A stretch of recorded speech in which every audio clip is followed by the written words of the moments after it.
Squid Game is a show that everybody loves. So some nerd creators made a coin called Squid Game and they stole $3.5 million of people's money. If you invest in coins because a social media person like Logan Paul or some fucking stupid moron prostitute girl says to put money in a coin, you are an idiot and you deserve to lose your money. These are pump and dumps or full-blown scams and robberies. And it's kind of, it's funny to me, but just don't put your money in random stuff. If you want to take $100 and put it in like 10 different like super obscure coins with the hope that maybe one of them pops, okay. It should be less than 10% of your portfolio is high risk. And the high risk stuff that I'm in is way lower risk than this like ridiculous stuff that you see on the internet.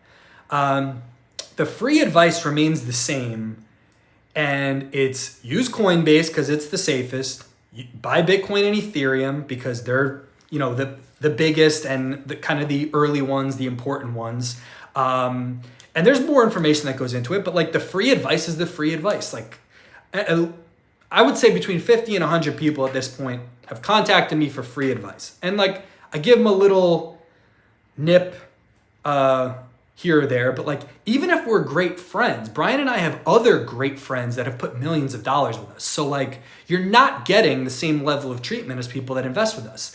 I went through this years ago when I was doing insurance. I had these like wealthy business people calling me every month. I was doing all this free work for them. I was like, I do this for a living. They're like, oh, you're a young guy. I was like, so I don't need money because I'm a young guy? Because the old guy that you use, that you golf with, knows fuck all about everything. So like anyone who made money before 2007 is irrelevant.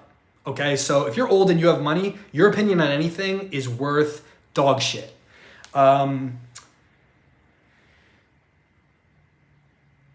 No one knows what all I'm in. So like, I've told certain friends a little like thing here or there with the expectation that if something pops, then they're moving that money into my fund. We're going to sell the top and dump on all you holders. So we will sell the top and then get back in at the bottom. I'm not telling you when the top is. When it gets volatile, and it will, people are going to send Brian and I messages. Hey, are you getting out? Are you getting out? We're going to lie to you.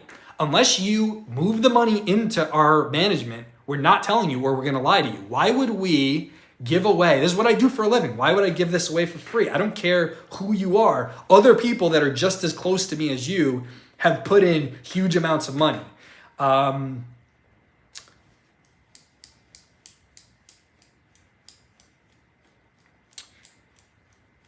Safety and security are really important to us. So we have protocols above and beyond what the exchange does. Coinbase is the best because they have cold data storage and insurance policy. They have the most solid coins that exchange on there. There's at least 2 coins that are on other platforms that I love that we may get into if we could figure it out, but we're not going to go in because safety and security above all else. Like we may shoot from the hip, Brian and I, like, as people, but like we take your investment more serious than anything. And our money is intertwined completely. So it's like, we don't want to lose it. And there's a difference between a small percentage in a personal account in some higher risk stuff and like the big, huge fund and like what all we're involved in.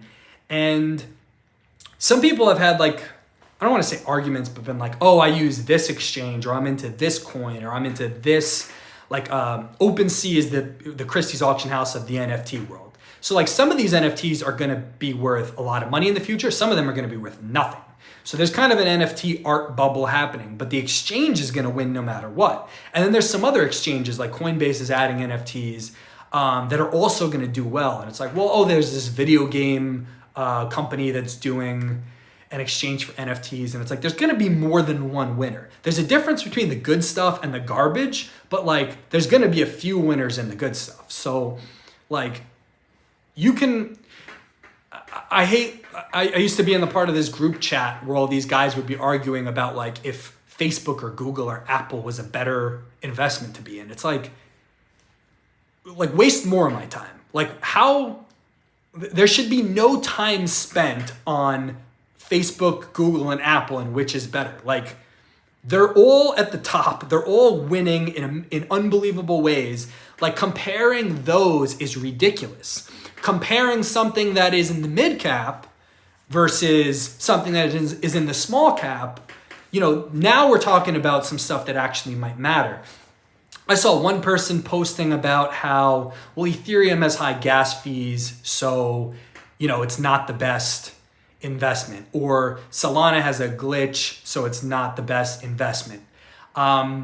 These are growth situations. Like, you don't judge these things based on the same factors that you would a totally mature industry. Like, it's just a totally different thing. And this is when you have social media people that just, like, when I talk about, when I make any recommendations or when I make decisions or when I talk about these things, you have to understand what's going on in my head.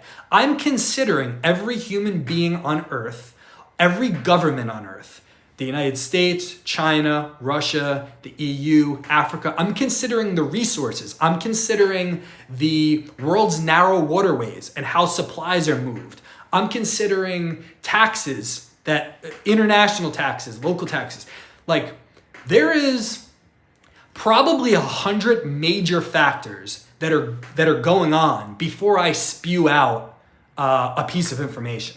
So, like, it's fantastic that you went on Wikipedia and spent 2 hours and learned a little bit about this stuff and that you invested a few dollars of your money. Because the more people we attract in, the bigger it gets for us. Like, there's nothing better than more entrants and more entrants.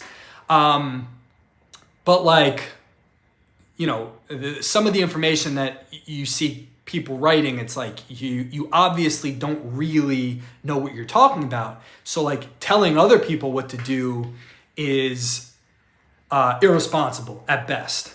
I know some people that are in certain coins where those coins are fucked. I'm not telling them about that because they're not invested. And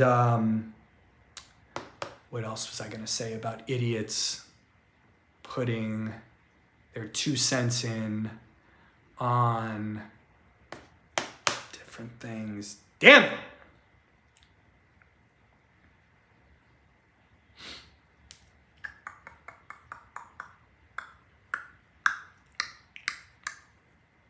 I don't know. I can't remember it. Damn, that was something that I wanted to say. The idea is the same. We love that people are interested. We love that people are getting in. We know way more than you do about every single angle of this, and we're going to... None of you are going to make more money than I am over the next probably 6 months or a couple years. So, like, get on the team, and then you're, doing the best, making the best decisions, limiting risk as well as possible while getting as much gain. And, man, there's something that I so wanted to talk about. It must have had to do with some idiots talking about stuff that they were doing and posting. And I mean, you get the overall gist. Like, this is not, we make it simple. It isn't simple. Like, did I talk about the federal government? So, like, the political situation, Virginia flipped to Republican, New Jersey almost flipped to Republican. The next day, the Fed announces that they're tapering off the monthly bond purchases from $150 billion a month, and they're reducing it by 10% every month going into next year. The damage is already done, and this is an obvious political situation, as all of this is an obvious political situation. But we're here to give you return on investment. We're not here to be a financial advisor. I give you enough information that you should be able to make decisions off of it.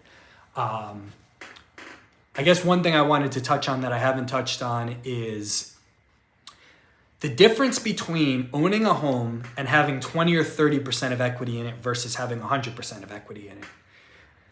If you own it outright, you've eliminated the bank, right? So the mortgage is paid off or there's no bank involvement. But the way real estate works, the way that property works, is if you don't pay your local taxes, you could lose your home. And if you get into any trouble with the federal government, you can lose your home. So, like, even though you own it, it can still be taken from you.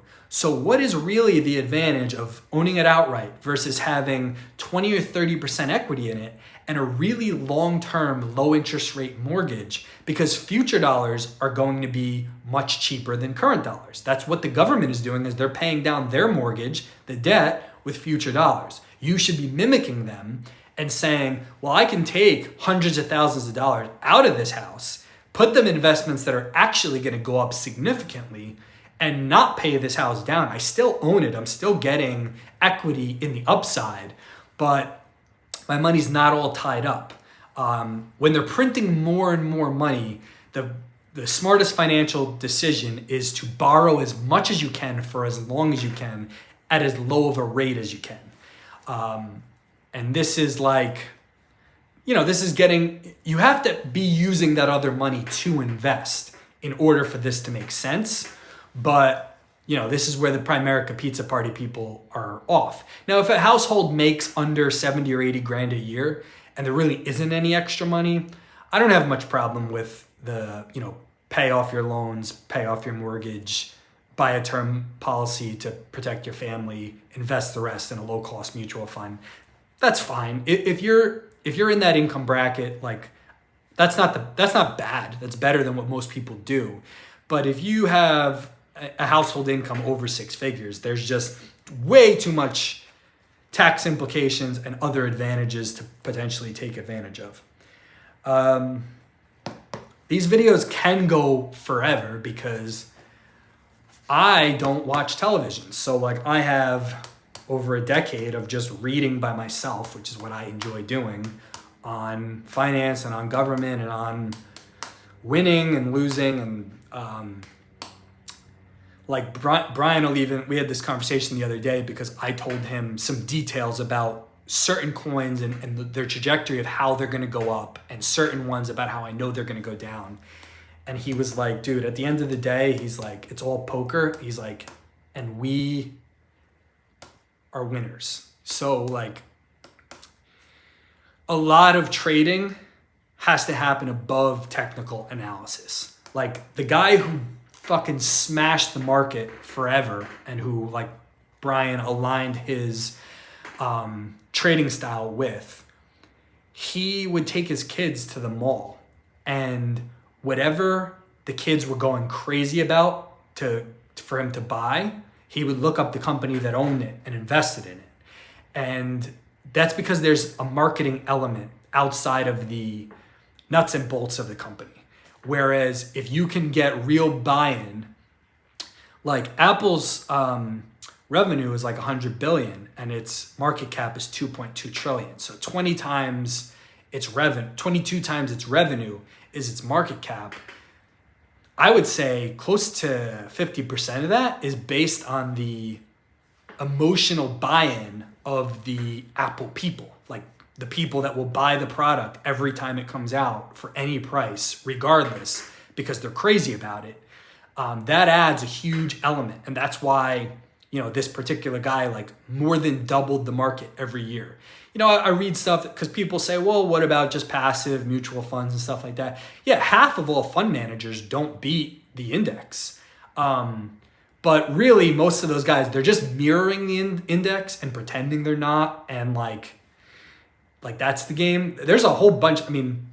Warren Buffett smashed the index into smithereens for decades.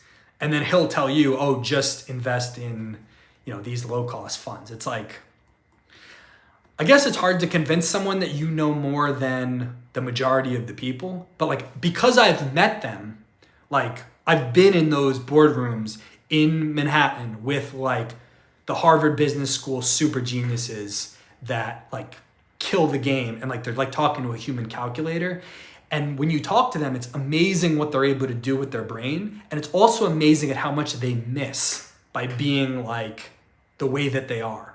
So that's actually where Brian and I dominate, is we're intelligent enough and informed enough to understand the complexities that go into the analysis. But we're also personable sales guys that understand marketing and branding, and that even if a company isn't positioned strategically as well as it could be, if its marketing and branding is good enough, it's going to succeed.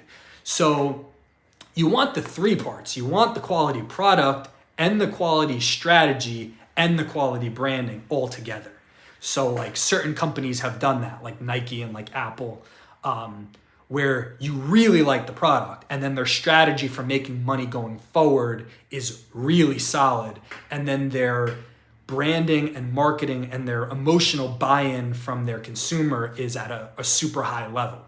And that's just like an easy couple companies to point to. Like Disney, if you would ask me a decade ago, I owned Apple and I told most people to put outsized bets on Disney and on Google. Google because their name was catchy enough and their positioning was like fantastic and their strategy and their product. Disney, they have all these timeless, they have the amusement parks, they have all these timeless characters and films that people watch 10, 20, 30, 40 years after they're made. And not only that, they purchased ESPN. And I watched ESPN's growth over the years and how important that brand was. And then ABC, like the companies that they were acquiring were so on the right track. So like, this is what I told people, 10 and 11 years ago, if they listened, if they were doing the things that I was doing and recommending, they would have made insane money. Even at that time, I knew private equity was the pinnacle. I knew that later stage private companies that had already been established, basically meaning that there wasn't really any downside risk and that had huge upside, that was the place I wanted to be. And I partnered with some KKR guys, some private equity guys, really to learn about the way that they operate. The thing is, I now know the way that KKR and Berkshire Hathaway and all these people made their money in the 70s, 80s, 90s. Like I know it inside out and upside down, and it's still relevant in a lot of industries and in our lives. A lot of this stuff has spilt over in our lives, which maybe I'll do a video about that at some point. But the current game, because of tech and specifically software and really everything after 2007 is so different that even those guys that are brilliant, like they don't know shit. Another